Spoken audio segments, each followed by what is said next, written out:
Amigos de Noticias de hoy, muy buenos días. Tras la muerte de Mikhail Gorbachev, muchos han dado su opinión. Veamos lo que dicen algunos expertos sobre política internacional sobre el fallecimiento del último líder de la URSS. Durante mucho tiempo lo que pasaba entre la Unión Soviética y Occidente era algo que no se trataba básicamente en noticias porque las cosas estaban bastante segmentadas, en fin. Era más fácil verlo en películas de espionaje, de cosas de ese tipo, donde estaban los distintos servicios de inteligencia de Occidente y particularmente Estados Unidos y de la Unión Soviética siempre de alguna manera en disputa. Y de pronto aparece un personaje que es el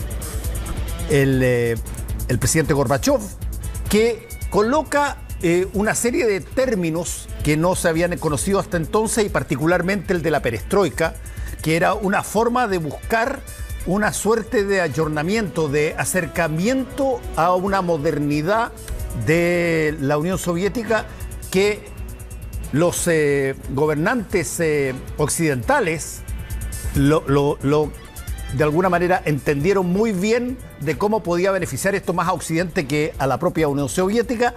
El hecho es que Gorbachev se transformó en un personaje extraordinario, como no había habido necesariamente alguno desde la Segunda Guerra Mundial, y cohabitó muy intensamente con los líderes de Estados Unidos, de Inglaterra y Europa. Murió hoy Mikhail Gorbachev. Raúl, y queremos tu semblanza de este personaje en términos políticos e históricos. Sí, Fernando, es un personaje extraordinariamente interesante y a la vez hasta cierto punto trágico, porque estaba cargado de buenas intenciones y de transformar a su país, dar un salto hacia una modernidad, y más que modernidad, hacer la Unión Soviética un país más eficiente. Y no necesariamente lo consiguió, aunque marcó un antes y un después. Mikhail Gorbachev viene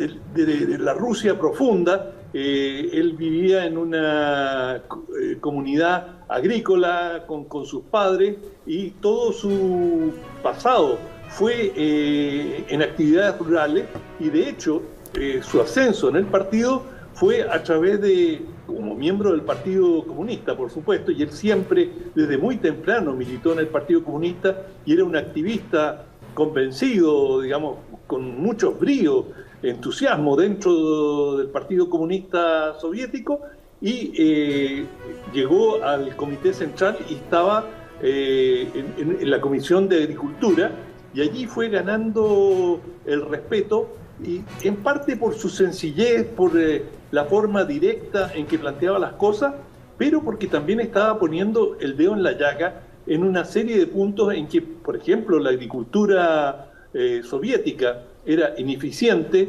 se habían cometido muchos errores.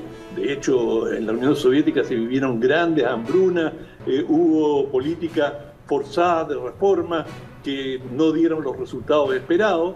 Bueno, y Gorbachev era el primer gran líder que no había participado en la Revolución Rusa. Es decir, todos los líderes anteriores habían estado en esa época.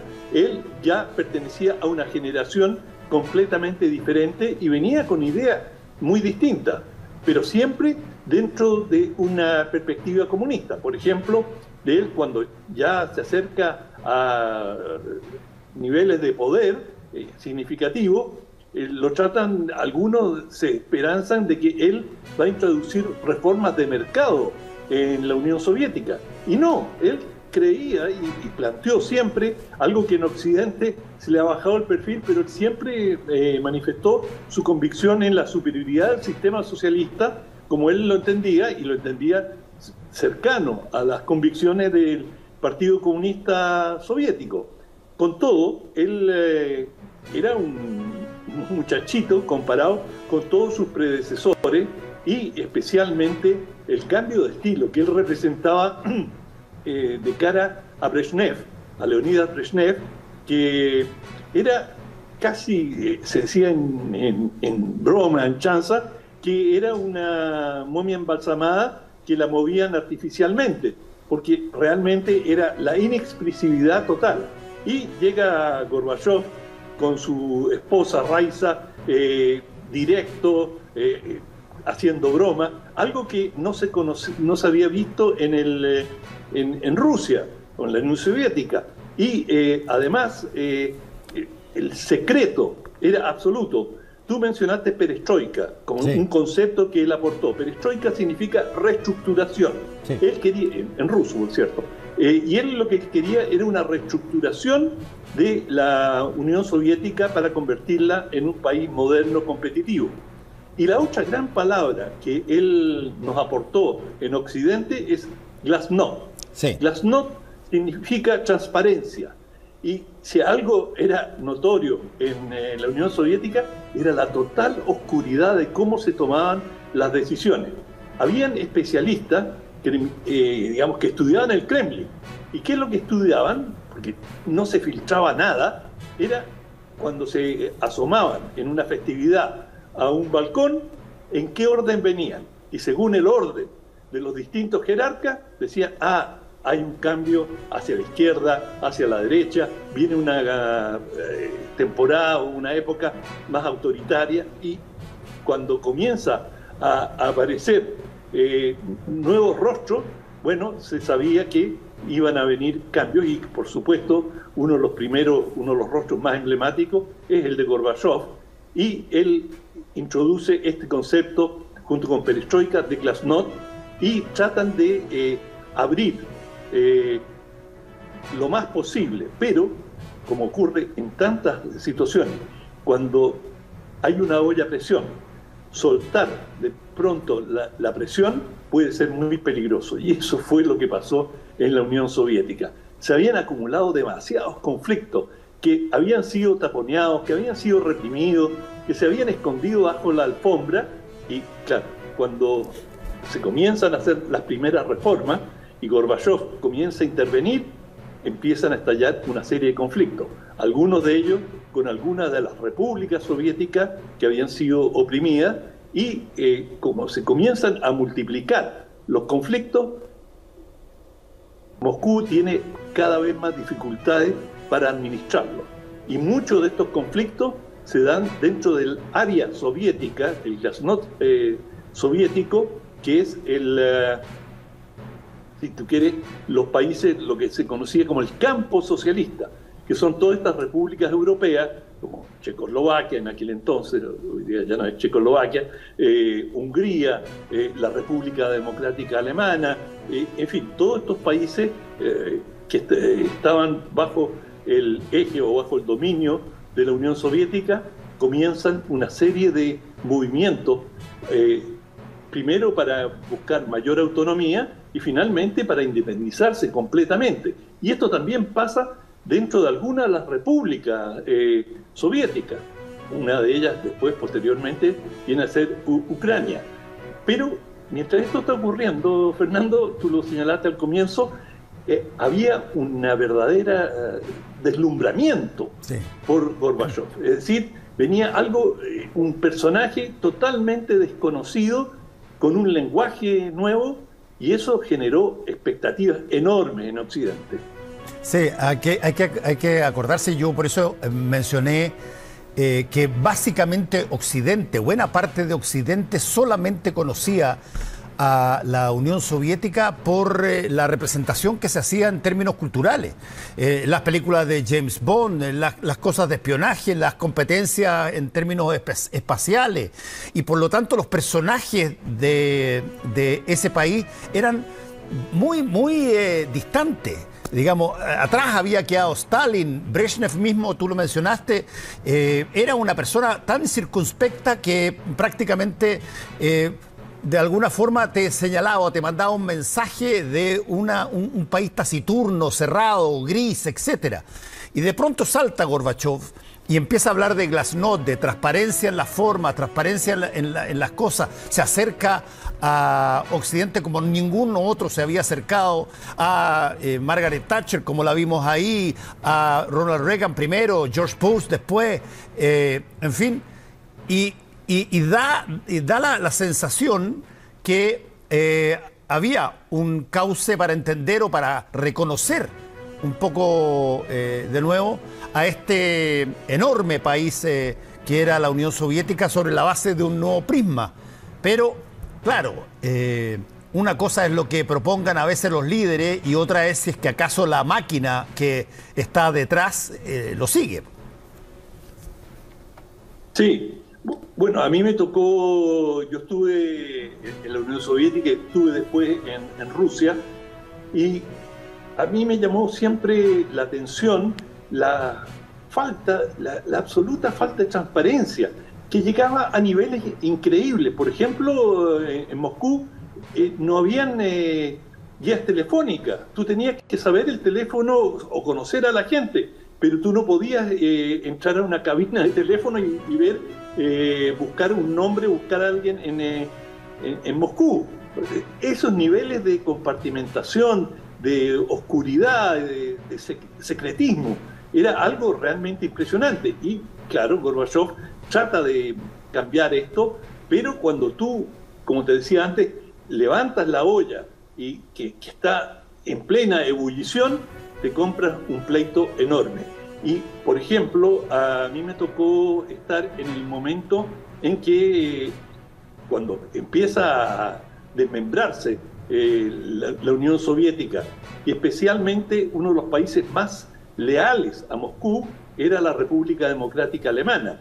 Y Occidente y Alemania, que se pone muy nerviosa, Helmut Kohl en ese momento, querían a toda costa que salieran las tropas rusas o soviéticas de la República Democrática Alemana. Tenían tropas estacionadas allí y querían que lo hicieran al más breve plazo posible, porque tenían miedo de que Gorbachev no durara, y si caía, bueno, habían perdido una oportunidad histórica para la reunificación de las dos Alemanias, la occidental y la del este. Y empiezan a presionar y presionar a que Gorbachev retire las tropas. Y él accede.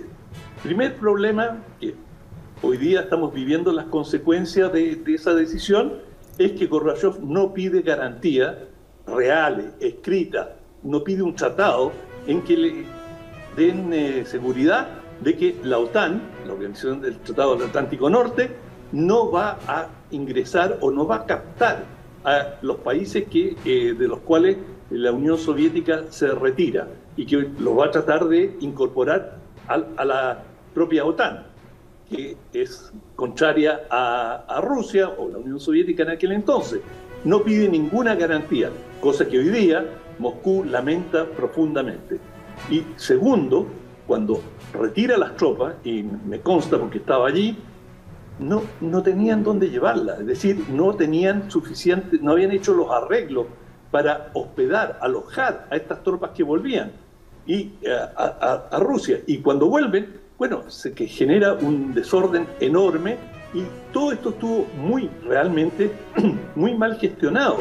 Y eso se lo comienzan a enrostrar a Gorbachev, que ha actuado en forma precipitada, que él trata de quedar bien con Occidente, pero no se preocupa de su propia gente, y todo esto le va generando un ambiente muy adverso en Rusia, y finalmente hay un intento de golpe de Estado en contra de Gorbachev, que quien lo sofoca es Yeltsin, pero Yeltsin finalmente termina tomando él el poder y desplazando a Gorbachev. Y lo más llamativo es que, si tú ves, cuando Gorbachev trató de volver unos años más tarde, en el 95, postuló a una candidatura para la presidencia en Rusia, obtuvo el 5% de los votos.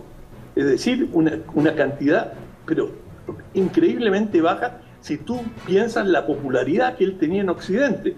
Y él, en Occidente, por decirlo de alguna manera, era un verdadero rockstar. Es decir, se organizaban grandes cenas, la gente pagaba fortuna por estar en el salón con Gorbachov, por haber estrechado la mano con él, haberse tomado una foto. Es decir, él tenía una popularidad increíble en todo Occidente y era muy querido por figuras incluso de la derecha dura europea. Tú mencionaste a Reagan y la señora Thatcher, que dijo, con este hombre yo puedo hacer negocios, frase textual de ella. De manera que hay un divorcio total entre la bajísima popularidad que él tuvo en años posteriores en Rusia, y él, no hay que olvidarlo, siguió siendo un ruso, por así decirlo, de corazón, y muy convencido de muchas de las cosas que había sido la Unión Soviética. De hecho, él aprobó la invasión a Crimea, ahora en el 2014, y él, digamos, mantuvo una relación ambigua con Putin, y Putin le ha rendido un gran homenaje ahora, después de su muerte. Sí, bueno, tú sabes que en términos políticos montones de veces se rinden grandes homenajes a personas que, bueno, han sido aniquiladas por las mismas personas que le venden y que le rinden los tributos, digamos. Y hay que hacerlo porque forma parte de la, qué sé yo, liturgia, pero es interesante la vida de él. Además tuvo un acercamiento muy fuerte con la Iglesia Católica a través de el Papa Juan Pablo II. Wojtyla decía que Gorbachov era un cambio en la situación religiosa de Europa. Y ese tipo de cosas, claro, eran muy remecedoras. ¿Y qué es lo que culmina con todo esto, a mi modo de ver, en términos simbólicos? Esas escenas que vamos a ver repetidas montones de veces de cuando cae el muro de Berlín. Que de alguna manera había una suerte de, llamémoslo así, de, entre comillas, rendición del mundo soviético frente a algo que se había plasmado como dividido. Sí, bueno, tú mencionaste a Wojtyla, y Wojtyla, como polaco, era profundamente anticomunista. Sí, pues. Es decir, odiaba a los comunistas. Él había crecido bajo un régimen muy opresivo y tenía experiencias muy amargas frente al régimen comunista. De manera que las palabras de Wojtyla frente a Gorbachov hay que tomarlas muy en serio. Hasta qué punto él fue capaz de seducir a Occidente, y Wojtyla fue una pieza central en la caída del régimen comunista en Polonia y también en la desestabilización de la Unión Soviética. Sí. De manera que, y eso también lo perciben los ciudadanos rusos, y de allí que hay bastante reserva y cuestionamiento a Gorbachov en Rusia. Bueno, vamos a ver cómo son las ceremonias, porque esta cosa termina con ceremonias, y cuánto dura el reconocimiento ruso a Mikhail Gorbachov. En una de esas te da una señal de qué tanto lo consideran héroe nacional, ¿o no? Yo creo que no lo consideran héroe nacional. Sí. ¿O no? Por eso dije, ¿o no? Ruso es un personaje negativo, ¿eh? Yo creo que lo vamos a ver ahora cuando se celebren los ritos ceremoniales, porque si tú ves mucha gente o si ves cosas muy propias del entusiasmo, ¿o no? Bueno, para decirte solamente que los entierros no son un buen termómetro. Si tú ves lo que fueron las exequias, el entierro de Stalin, sí. Hubo una histeria increíble. Sí. Y fue un gran asesino y un hombre que cometió abusos indescriptibles. Bueno, estaremos atentos. Muchas gracias, Raúl. Que te vaya bien. Chao, hasta mañana. Hacemos una pausa y volvemos. Eso es todo por ahora. No olviden comentar y suscribirse. Hasta el próximo video.